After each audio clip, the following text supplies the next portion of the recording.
la encuesta de Zubán Córdoba, lo que. Bueno, una de las preguntas que le hacía a los encuestados en su última encuesta, en el informe de septiembre realmente, que es bastante útil, yo lo recomiendo si alguien quiere echarle un vistazo, vamos, lo encontráis rápido en Google, o sea, si buscáis informe Zubán Córdoba septiembre lo vais a encontrar.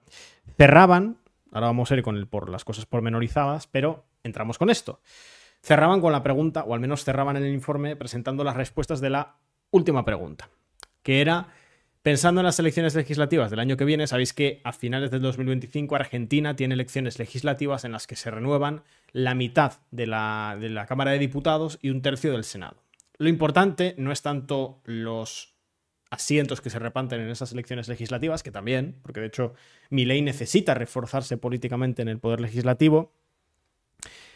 Lo más importante quizá es el hecho de que en esas elecciones suele medirse el grado de aprobación del gobierno.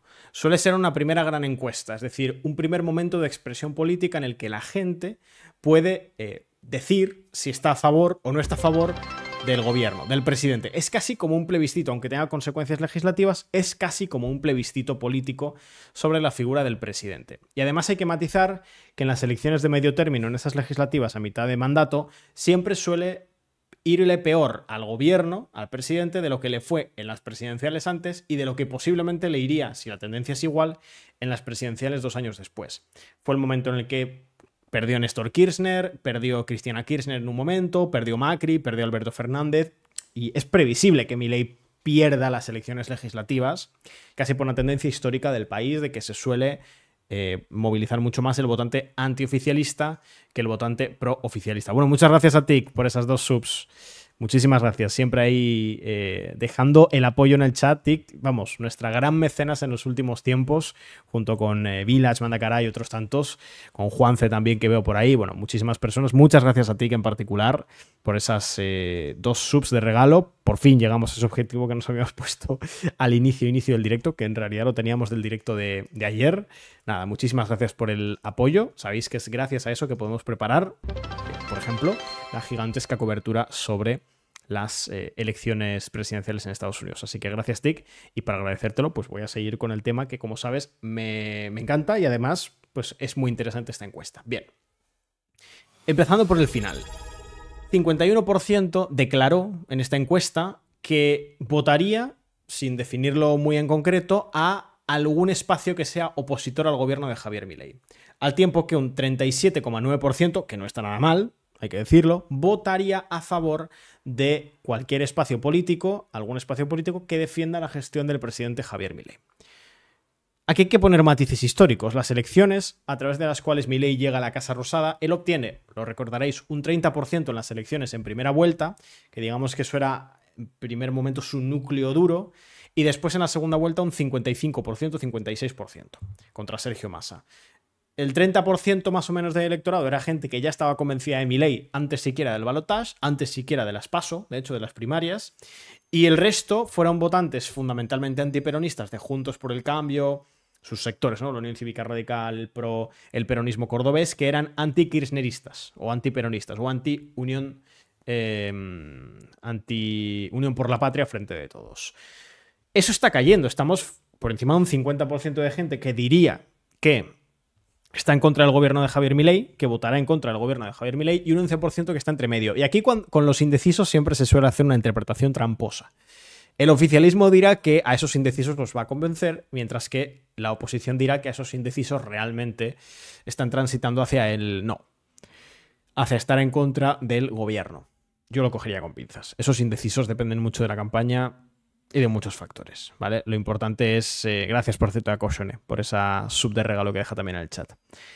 Lo importante es el núcleo duro. Y un núcleo duro del 38% no está mal. Es decir, es un núcleo duro sobre el que construir políticamente, pero es una caída importante. Milei venía de sacar un 56% hace 8 meses, hace 9 meses en las elecciones presidenciales, y tener hoy un 38%, desde luego no es definitivo, pero es un mal momentum político y la tendencia es que siga bajando. Entonces, un gobierno puede aceptar perder las elecciones de medio término, porque es lo habitual, pero tampoco puede aceptar perderlas por mucho. juega a favor de él, de todas formas, la desunión que hay ahora mismo en el bloque opositor. Unión por la Patria, el peronismo está descabezado, no se sabe bien quién va a ser candidato, se están peleando entre ellos, de hecho, entre, por ejemplo, el sector de la Cámpora, que es el principal espacio de la juventud peronista, y, por ejemplo, Axel Kicillof, el gobernador de la provincia de Buenos Aires, está Moreno, está Grabois, Máximo Kirchner, bueno, están todas las figuras un poquito que no se sabe bien cuál va a ser la posición de consenso que encontrarán, si es que la encuentran. Y entrando ya en concreto, ¿vale? Aquí veis, primero, Milei no está consiguiendo, por ejemplo, convencer de los propios éxitos que el propio Milei presenta ante la sociedad. Milei hay una serie de hitos de su gobierno, o que él percibe o que él quiere mostrar como hitos de su gobierno, que aspira a que sustenten su base electoral. Y lo que muestra esta encuesta, y esto es un cambio muy importante con respecto a lo que veníamos viendo los meses anteriores al verano de España, quiero decir, a junio-julio, es que, fijaos, buena parte de estas declaraciones que son sacadas textualmente de Javier Milei, hay un porcentaje muy alto de la población que simplemente no lo cree. Eso no significa que después no vayan a votar a Milei, porque, pues ya sabéis, hay muchos argumentos para votar, hay gente que vota aún aceptando que el candidato en concreto no dice la verdad. Eso luego da igual, ¿no? Eso no da igual, solamente digo que no es definitorio del voto, pero desde luego es una tendencia importante. Estamos hablando de 70% o 76% de personas que no están de acuerdo con las declaraciones respecto a las tarifas, respecto al empleo. Pero bueno, no me parece lo más importante de la encuesta. Quería mostrarlo, pero no me parece lo más importante de la encuesta. Hay otra cuestión que es de peso, que es Milei le ha dado mucho peso a la batalla cultural, lo sabéis, es muy insistente con ese concepto. Y de hecho, Milei insiste en que él es presidente, sí, pero que para él lo más importante, una de las cuestiones más importantes es cambiar la mentalidad de los argentinos sobre el Estado. Él al final es anarcocapitalista y una de sus prioridades es que la gente en Argentina cambie su postura con respecto a instituciones básicas del Estado keynesiano, del capitalismo keynesiano argentino. Y entre esas instituciones que él pretende impugnar está la universidad pública, la salud pública o la ciencia pública, ¿no? No sé el nombre exacto, no me acuerdo cómo se traduce, pero bueno, es como el CSIC, básicamente. Y fijaos, estamos hablando de que no está logrando ese cambio de mentalidad. Por norma general, no está consiguiendo que haya un cambio generalizado o que buena parte de la gente diga que está en contra de la universidad pública o de la salud pública a pesar del proceso de desfinanciamiento. Y además, ojo con esto es lo más importante para mí, esto y lo de después. La aprobación del gobierno nacional. Esto ya no es vinculado a la figura en concreto de Milei, que también porque es el presidente, sino a todo el plan de gobierno de la Libertad Avanza, del partido de Javier Milei, a todo el Ejecutivo, a toda la Casa Rosada. Si observáis, y para mí es que este es el dato demoledor, al final en un sistema presidencial como es el argentino es muy importante cómo ha medido tu gestión. Es decir, si la gente ha percibido que tu gestión como presidente ha sido buena, le ha mejorado la vida o en fin, ha cumplido las expectativas que el propio electorado tenía sobre tu propia gestión. Claro, fijaos, en abril ya empezaba a cambiar esa tendencia de lo que se llama en Argentina la luna de miel de los presidentes, que dura más o menos 6 meses, donde no solo suben en aprobación y en imagen positiva, que le pasó a Alberto Fernández, por ejemplo, sino que además todavía se suele comprar el discurso de la herencia recibida, que esto lo hicieron todos, lo hizo Alberto Fernández, lo hizo Macri, lo hizo Néstor Kirchner, lo hicieron todos. ¿Qué es? Bueno, sí, todavía hay cosas que no están funcionando, pero es porque esto lo arrastramos del gobierno anterior. Eso suele durar 5 o 6 meses en la sociología argentina. Y fijaos, en abril ya había más de la mitad de la población que desaprobaba el gobierno de Javier Milei, pero la distancia contra aquellos que la aprobaban era de apenas 5 puntos. Bien, o sea, era una situación en la que el gobierno de Milei podía más o menos moverse en base a sus propias expectativas, que era un shock inicial y una promesa de crecimiento a posteriori, que todavía no está ocurriendo, pero que el gobierno insiste que va a ocurrir. Claro, el tema es que desde abril hasta septiembre, fijaos la brecha que se abre. 15 puntos de diferencia a día de hoy. O sea, 42% de la población aprueba al gobierno nacional, al gobierno de Javier Milei, y un 57,3%, sin espacio para los indecisos, está en contra del gobierno de Javier Milei. Se opone, desaprueba en general, como conjunto, al gobierno de Javier Milei. Eso es un dato muy malo para las expectativas electorales de Milei, no solo en ese medio plazo, en esas elecciones de medio término, sino pensando ya en las elecciones presidenciales.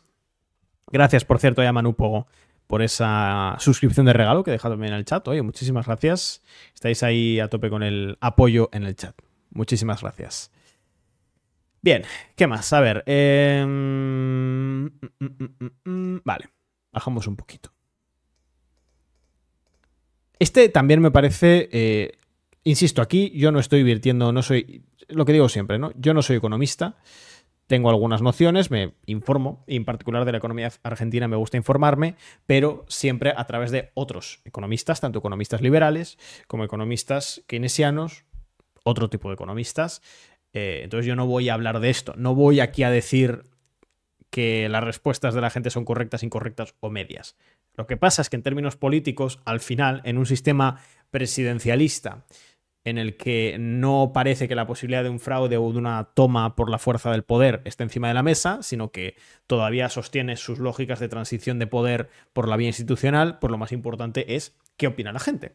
Y en ese sentido, que el 43% de los encuestados declaren que no hay ni un logro en el gobierno de Javier Milei, ni uno solo, es bastante importante. Y sobre todo, que el 18, solo el 18 ponga la inflación, cuando era una de las dos patas que el gobierno de Milei quería vender al 2025, al final, en términos económicos, el discurso político de Milei de cara a las elecciones del 25 se basaba en dos pilares clave, que eran el descenso de la inflación y las expectativas de crecimiento. Él, y esto lo habían decidido en su gabinete, vamos, poco después de llegar a la Casa Rosada, ellos iban a ir a las elecciones legislativas intermedias del 25 con un discurso económico fundado en dos premisas. Uno, hemos contenido la inflación, eso es un éxito histórico y le ha cambiado la vida a la gente. Primero, 18% lo reconocen como un gran éxito, el resto no lo menciona. Segundo, si bien la inflación ha bajado, sigue estancada en el 4% mensual, que es inferior a la del 8% que llegó a tener el gobierno de Alberto Fernández, mensualmente hablando, pero está calando mucho el discurso opositor de, bueno, estupendo, has bajado, has detenido la actividad económica, ha aumentado el desempleo, todos los indicadores económicos de consumo y actividad económica están descendiendo, estos son datos del propio INDEC, del propio Estado argentino, a cambio de bajar la inflación del 8 al 4%. Y ese discurso es muy potente políticamente, y se está viendo en estos gráficos, y es uno de los discursos de los que se va a agarrar la oposición, en particular el peronismo. Y este es el otro detalle que me parece decisivo, porque si os he dicho que una de las patas del discurso económico de Milei de cara a las elecciones iba a ser que había detenido o que había parado o que había reducido la inflación, el otro punto clave de su discurso económico en términos electorales era la promesa de mejoría, ¿no? Este discurso tan reiterado en la comunicación política de Javier Milei, que es, bien, estamos mal, hemos tenido que hacer una terapia de shock, además veníamos de un mal gobierno, pero, el famoso pero, vamos a ir a mejor. Argentina va a mejorar, Argentina va a crecer, Argentina, a través del modelo que propongo yo, que propone Javier Milei, va a mejorar en algún momento. Ellos hablaban del segundo semestre, ahora ya no hablan del segundo semestre, hablan de a lo largo del 2025. Ahora voy con eso, Village, que es que no estoy pudiendo estar muy atento al chat, pero justo he mirado y mira, te he visto. Ahora iré con eso. Bien. Respecto a esa promesa de mejora, que era la otra pata, el otro sustento, la otra clave del discurso económico de Milei de cara a las elecciones, claro, 55% de los encuestados, 55%, recordad que Milei en las elecciones sacó un 56 frente a un 44 de Massa. 55% en general declaran que el plan de Milei es incorrecto. Es decir, que la dirección que ha tomado el país desde que Milei es presidente es una dirección incorrecta. Y solo el 39% afirman que el país va en buena dirección. Y fijaos de nuevo la grieta. De abril a septiembre. En abril la diferencia entre los que decían que era el camino correcto pasó. Era 47 a favor, 52 en contra. Y hoy la grieta es de 16 puntos. Casi 16 puntos. Estamos hablando de un cambio importante. Estamos hablando de 2-3 meses, en concreto desde julio, en todos los indicadores, que políticamente Milei está cayendo. Vamos a ver hasta dónde cae. Porque ahora, en términos políticos, lo que lo que tenemos que observar en Argentina es cuál es el suelo de Milei. No hay expectativas de que la economía mejore en los próximos meses. No hay expectativas de una reducción mayor de la inflación. No hay expectativas de un gran crecimiento en términos productivos, en términos de salarios, en términos de consumo. Entonces, a priori, la tendencia indica que la aprobación de Milei debería seguir cayendo. Claro, eso en algún momento encontrará el suelo. Y en ese suelo veremos su núcleo duro. Es decir, el porcentaje de gente que está dispuesta a votar a Milei, pase lo que pase a lo largo de los 4 años de gobierno, porque está convencido del plan de Milei. Yo creo que ese suelo va a estar en torno al 25-30% de núcleo duro. Creo que va a ser un núcleo duro inferior al que tuvo en su momento Cristina Kirchner, cercano al 35-40%. Pero es lo más importante que tenemos que medir ahora y lo vamos a medir en base a lo que pregunten sobre dirección económica, todas estas preguntas que plantean en la encuesta de Zuban a menudo. Y también en términos de la promesa de mejoría, aquí tenéis el otro dato, ¿no? No hay, más de la mitad de la población no confía ni en que el país esté mejor dentro de un año, ni en que ellos, a título personal, estén mejor dentro de un año. Eso va a ser clave, yo creo, para las elecciones del 25. En fin, datos desde luego que no son halagüeños, pero que si uno los mira, no son halagüeños, quiero decir, para Javier Milei, claro, para su gobierno, pero que si uno los mira con cierta perspectiva, bueno, podemos pensar que depende de cuándo deje de caer la imagen de Milei y depende del suelo que demuestre tener, podemos estar ante un escenario u otro. A ver, vamos con alguna pregunta. ¿Qué tenéis por aquí? Ah, lo de Village que decía de la oposición. Bueno, en su momento escribí un artículo sobre... Y en ese artículo había un gráfico. Voy a ver si lo puedo descargar.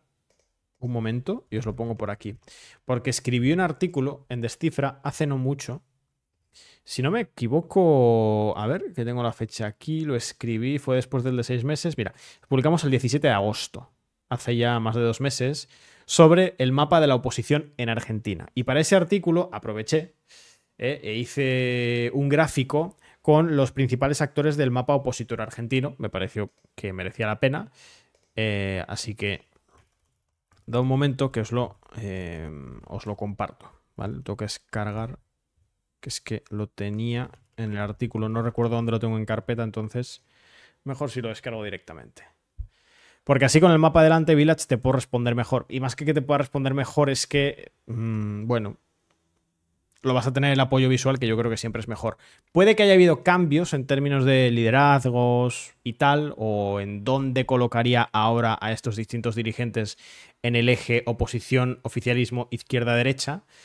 No soy muy fan del eje izquierda-derecha, pero bueno, me parece que en este caso es lo suficientemente útil. Pero más o menos nos puede servir, ¿vale? Lo voy a poner aquí. Este gráfico, voy a hacer un spoiler, es de un artículo que está exclusivo para suscriptores, pero bueno, yo os hago el favor y os proyecto el gráfico para que lo podamos ver todos. A ver. Y de paso, mira, paso el enlace por aquí por el chat, por si alguien lo quiere consultar. A ver. Que lo proyecto aquí.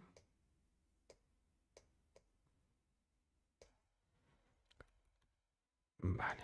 Este sería... Ahí está. Este sería más o menos ahora mismo el mapa de la oposición en Argentina. Tengo que echar un poquito más por aquí, que si no, no se me ve. Ahí está. Bien. Uy, qué mal se ve.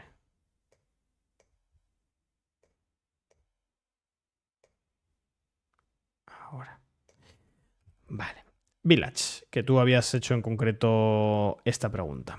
Este sería ahora mismo el mapa de actores, ¿vale? Como digo, ese eje izquierda-derecha a mí nunca me suele convencer, pero entiendo que es un lenguaje en el que todos más o menos aquí en el chat nos vamos a poder entender y entonces me sirve para explicar algunas cosas. A ver. Entiendo que se ve bien, ¿no? Se ve con buena calidad. Vale.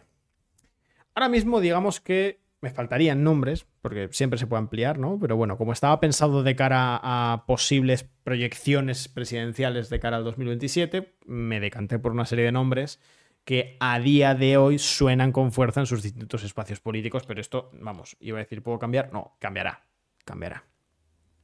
Tendríamos en el bloque opositor a Javier Milei, Victoria Villarroel, hay otros nombres, el propio Menem, o no sé, tendríamos también a Adorni, pero bueno. Así como presidenciables por ahora, Victoria Villarroel y Javier Milei. Tendríamos por parte del PRO a Mauricio Macri. Vamos a ver qué papel toma de cara al 2027 la ministra de Seguridad Patricia Bullrich, pero bueno, de momento no la incluyo aquí. Córdoba, que siempre es una provincia importante de proyección nacional. Tenemos a Martín Yarlora de Hacemos por Córdoba, que es ese espacio del peronismo no kirchnerista que está jugando un papel intermedio en sus relaciones con el oficialismo. Y luego tenemos a la Unión Cívica Radical de Martín Lustó, que está sosteniendo una postura intermedia en términos oficialismo-oposición, partido tradicional de Argentina, pero que no tiene muchas expectativas electorales. Y luego en el campo del peronismo y de la oposición dura, digamos, al gobierno. Tendríamos al Frente de Izquierda, que no ha definido todavía su dirigencia, ¿vale? Porque pues no suelen repetir cargos, entonces hasta ahora era Miriam Bregman, pero yo me imagino que no volverá a ser la candidata, así que mientras la definen, pues yo pongo por ahora el logo del partido, del Frente de Izquierda, que es izquierda trotskista, pero bueno, no tienen opciones electorales, así que vamos con el amplio espacio del peronismo. Tendríamos a la derecha a Guillermo Moreno. Todavía no computa muy bien ni mide bien en las encuestas, pero es una figura de peso, al menos en el debate público. Y dentro de lo que es Unión por la Patria, el kirchnerismo clásico, tendríamos a la propia Cristina Kirchner, que está midiendo mejor en las encuestas, por cierto, últimamente. Está recuperando una cierta intención de voto. Yo no creo que ella vaya a presentarse, pero lo tiro así como dato porque me parece interesante que esté mejorando la imagen pública de Cristina Kirchner. Y después, Axel Kicillof, gobernador de la provincia de Buenos Aires, es la principal figura presidencial del espacio opositor, claramente. Todavía, evidentemente, no se ha decidido eso, queda mucho y es gobernador de la provincia de Buenos Aires, pero en términos institucionales, en términos ideológicos, en términos de proyección electoral, claramente es el que mejor posicionado está para representar al peronismo en el 27, que fue además ministro de Economía de Cristina Kirchner.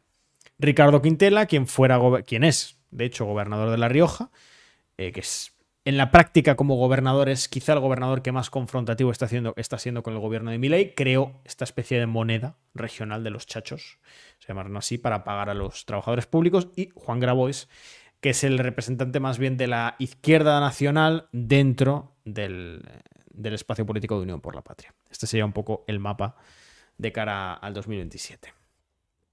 A ver, ¿qué más me preguntáis por aquí?